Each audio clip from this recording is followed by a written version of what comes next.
इसका दूसरा कारण है कि ड्राइवर्स इतना मेंटली टॉर्चर होते हैं बिकॉज इतना नहीं कमा पाते, जिसका दूसरा कारण ये है कि इनकी जो कैब्स हैं, जो ये कैब प्रोवाइड करते हैं आपको, टाटा के 2 मॉडल्स हैं और एमजी के बहुत बड़े वाले मॉडल्स हैं। तो आपको जब ज्वाइन करोगे तो आपको एमजी के बड़े वाले मॉडल्स स्टार्टिंग में नहीं मिलेंगे, आपको टाटा के 2 मॉडल्स मिलेंगे, जो एक लीवर वाला होता है और एक राउंड वाला होता है। जो लीवर वाली होती है वो 150 किलोमीटर तक चलती है, जो राउंड वाली होती है वो 250 किलोमीटर तक चलती है। पर किलोमीटर जितना ज़्यादा चलती रहेगी तो उसकी किलोमीटर्स भी कम हो जाएंगे, एवरेज कम देना शुरू कर देगी। तो मेन मुद्दा ये है कि इनकी जो कैब दी जाती है वो बहुत ज़्यादा एक्सपेंसिव है, इनके मैनेजमेंट के हिसाब से, इनके मेंटेनेंस के हिसाब से। मैं ऐसा क्यों कह रहा हूँ, क्योंकि यहाँ पर मैं आपको एक स्क्रीनशॉट दिखाऊंगा जिसके अंदर ये शो हो रहा है कि ये पर घंटे का हमको कितना चार्ज करते हैं। गाड़ी तो ये हमें प्रोवाइड करते हैं, बट लेकिन ये हमसे भाड़ा लेते हैं कि पर घंटे का 157 रुपीज़ हमें चार्ज करते हैं।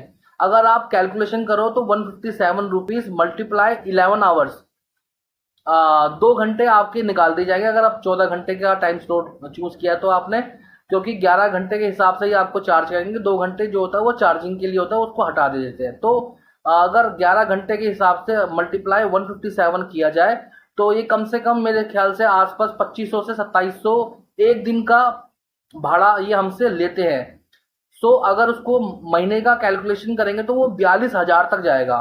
सो 42,000 रुपये तो हमें कंपनी को ही देना पड़ रहा है भाड़े का, समझ रहे हो, रेंटल अमाउंट देना पड़ रहा है। अलग से जो आप कमा के दे रहे हो, फिर वो चीज़ें जो थोड़ी बहुत इन्होंने ऐड की है, हफ्ते का बोनस और पर डे की जो दिहाड़ी होती है वो चार्ज में इंक्लूड होके तब जाके एक कैलकुलेशन बनता है, तब जाके इनको एक हफ्ते में सैलरी आती है। उस टॉपिक पे अलग बात करूंगा। तो अभी मैं ये बोलना चाहता हूँ कि अगर मैं इनकी जो भाड़े की गाड़ियां होती है जो 157 रुपीज़ के हिसाब से होती है पर घंटे के हिसाब से, अगर उसको कंपेयर किया जाए ओला उबर की गाड़ियों से, जो सीएनजी गाड़ी है वो बहुत ज़्यादा सस्ती पड़ती है। अगर आप ये सोचिए कि अगर एक सीएनजी गाड़ी है, उस सीएनजी गाड़ी की जो मेंटेनेंस है पर मंथ वो मुश्किल से 4 से 5 हज़ार रुपये आती है, क्योंकि पर मंथ 3 हज़ार रुपये का जो टोल के लिए एक पर्ची लेनी पड़ती है जो पूरे मंथ चलती है, और अलग से 2 हज़ार रुपये का आप मंथली सर्विस के लिए ऐड कर सकते हो। तो मैक्सिमम मंथली 5 हज़ार रुपये आता है।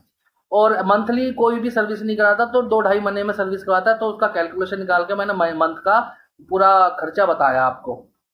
तो जहां पर ओला उबर की गाड़ियां जो सीएनजी है उनकी मेंटेनेंस मुश्किल से 5 से 7 हज़ार रुपये होगी मंथ की, पर लेकिन यहाँ पर जो ब्लू स्मार्ट की कार्स हैं, कैब्स हैं, उनकी 157 रुपीज़ पर घंटे के हिसाब से 42-43 हज़ार रुपये चला जाता है मंथ का। तो बताइए आप ड्राइवर कैसे कमाएगा, कैसे इनकम करेगा 14-14 घंटे काम करने के बाद भी। अगर 14 घंटे काम कर रहे तो उसके बाद अगर कस्टमर्स को आप अपने ड्यूटी एंड होने से पहले अगर छोड़ रहे हैं तो आप 1-1.5 घंटा तो आपको कस्टमर को छोड़ने में, आपको अपनी गाड़ी, जो गाड़ी आपने वहां से उठाई है अपने चार्जिंग स्टेशन से वहां पर पहुंचाने में, घर तक जाने में आपका 1-1.5-2 घंटा तो एक्स्ट्रा खराब हो ही जाता है।